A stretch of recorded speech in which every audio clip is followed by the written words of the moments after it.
ఇక అభిమన్యు యొక్క మరణ వార్త వినగానే అర్జునుడు నేల మీద కుప్పకూలిపోయాడు. కోపంగా కృష్ణుని చూస్తూ వంశనాశి అని నిందించాడు. మహాభారత యుద్ధ సమయంలో అర్జునుడికి 70 సంవత్సరాల వయసు, శ్రీకృష్ణునికి 75 సంవత్సరాలు. 113 సంవత్సరాలున్న భీష్ముడు ఆ వయసులో ఉన్నవారు కూడా యుద్ధం చేయగలిగారంటే కారణం ఏంటిది? మనసు యొక్క ప్రభావమే దీనికి మూల కారణం. అప్పుడు అర్జున, నీకు ఆత్మతత్వం గురించి పూర్వమే చెప్పాను, ఎన్నో పర్యములు ఎన్నో సార్లు నీకు బోధించాను, కానీ నువ్వు గుర్తుంచుకోవడం లేదు. కారణం ఏమిటి? దీనిని ముఖ్యముగా తీసుకోవడం లేదు. నీవు తారకములో లేవు, తామసంలో ఉన్నావు అని అన్నాడు కృష్ణుడు. అప్పుడు అర్జునుడు, అదెట్లా స్వామి? మన ఇద్దరము పుట్టి తిరిగి తిరిగి సర్వత్రా సంచరించిన వారమే కదా, అప్పుడే నువ్వు ఇవన్నీ మర్చిపోయావా? నీ పుట్టిన దినం ఎప్పుడు అని కృష్ణుడు అర్జునుడు అడిగాడు. అర్జునుడు చెప్పాడు. నువ్వు సుభద్రను ఎప్పుడు పెళ్ళాడు అని కృష్ణుడు అడగగా ఆ డేట్ కూడా అర్జునుడు చెప్పాడు. అప్పుడు కృష్ణుడు, అర్జునుడు, నువ్వు కిందటి సంవత్సరము మార్గశిర శుద్ధ చతుర్దశి నాడు ఎక్కడున్నావు? అప్పుడు అర్జునుడు, నాకు తెలియదు స్వామి అని చెప్పిండు. 50 సంవత్సరాల క్రితం జరిగింది నీకు జ్ఞాపకం ఉంది, కానీ ఒక సంవత్సరం ముందు మార్గశిర శుద్ధ చతుర్దశి నాడు నువ్వు ఎక్కడున్నావో నీకు తెలియదు. కానీ అప్పుడు ఉన్నావా లేదా అంటే ఉన్నావు, కానీ తెలియదు. కానీ ఎక్కడున్నావో తెలియదు. ఇదే మనస్సులోని మార్పు. అలా ఉండగా మహాభారత యుద్ధము జరుగుతుంది. ఇక ఆ మహాభారత యుద్ధంలో అభిమన్యుడు మరణించాడు. ఈ విషయము అర్జునునికి తెలియదు. అభిమన్యుడు మరణించాడని కృష్ణునికి తెలుసు. అప్పుడు కృష్ణుడు అర్జునుడు పక్కన ఉన్నాడు, కానీ అప్పుడు చెప్పకూడదు. సమయ సందర్భాలు పురస్కరించుకొని చెప్పాలి. కనుక అభిమన్యుడు వస్తాలే అని చెప్పి అర్జునుడితో శ్రీకృష్ణుడు అన్నాడు. అలా అన్న తర్వాత అర్జునుడిని ఇంటికి తీసుకుని వెళ్ళాడు శ్రీకృష్ణుడు. రాగానే అర్జునునికి అభిమన్యుడిని యుద్ధానికి పంపించి శ్రీకృష్ణుడే కదా అని వెంటనే ఇక అభిమన్యు యొక్క మరణ వార్త వినగానే అర్జునుడు నేల మీద కుప్పకూలిపోయాడు. ఇక కోపంతో అర్జునుడు కృష్ణుని చూస్తూ వంశనాశి అని నిందించాడు. నా వంశాన్ని నాశనం చేసి పెడితివే అని బాధతో అన్నాడు. పాండవులందరూ వృద్ధురాలవుతున్నారు. ద్రౌపది వృద్ధురాలైంది, సుభద్ర వృద్ధురాలైంది. ఇప్పుడు పిల్లలు మాకు ఎట్లా పుడతారు అని చెప్పి బాధతో శ్రీకృష్ణుడితో అంటుంటే శ్రీకృష్ణుడు నవ్వుతూ ఉన్నాడు. సరే, నీకు ఆవేదన వచ్చింది, నీ నోటికి వచ్చినట్టు మాట్లాడుతున్నావు, ఇది నా మంచిగా అని చెప్పి శ్రీకృష్ణుడు అనుకున్నాడు. ఇక కొన్ని నెలల తర్వాత అర్జునునికి కుమారుడు పుట్టాడు. కానీ అది మృతదేహం. కృష్ణుణ్ణి పిలుచుకొని రమ్మని చెప్పి పంపించారు.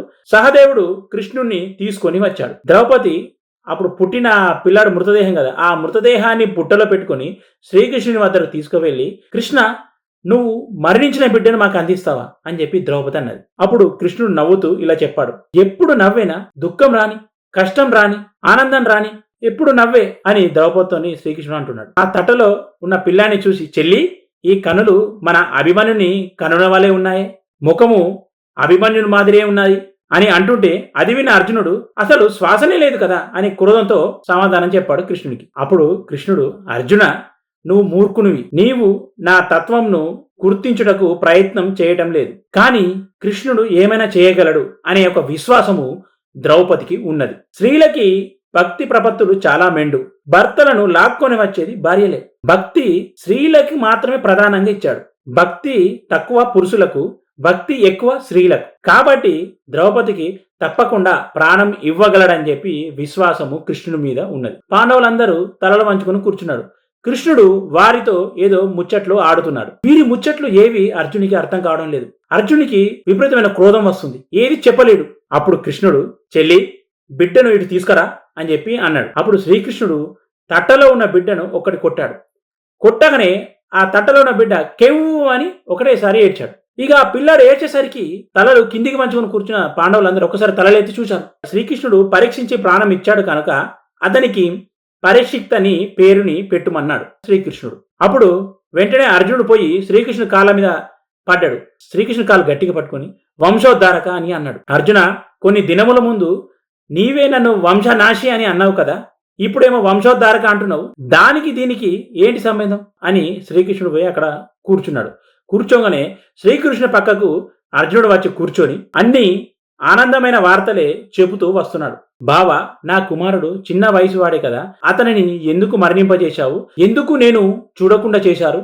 ఇంత చిన్న వయసులో మృత్యువును ప్రాప్తించేనా? ఇంకా కొంతకాలమైన బ్రతికించకూడదా అని శ్రీకృష్ణుని నిందిస్తూ వచ్చాడు. అప్పుడు శ్రీకృష్ణుడు, పిచ్చివాడా, చిన్న వయసు అని పెద్ద వయసు అని ఈ దేహాన్ని చూసుకుంటూ ఉన్నావు. దేహతత్వము ఇందులో పనికిరాదు కాబట్టి జరగవలసిన జనన మరణాలు జరుగుతూనే ఉంటాయి. జీవితమే రహస్యము, జీవితమే చిత్రములు, ఇవన్నీ రహస్యములు నాయన. దీనిని నువ్వు అర్థం చేసుకోలేవు. ఈ విధంగా దైవత్వాన్ని ఎవరు కూడా సరిగా అర్థం చేసుకోలేరు. ఒక నిమిషంలో జరిగింది మరొక నిమిషంలో విరుద్ధంగా జరుగుతుంది. దీనికి దానికి పూర్తిగా వ్యతిరేకంగా ఉంటుంది. భగవత్ కార్యానికి ఏది రీజన్ లేదు. దీనిని ఈ విధంగా అని తర్కించుకోవడము సరైంది కాదు.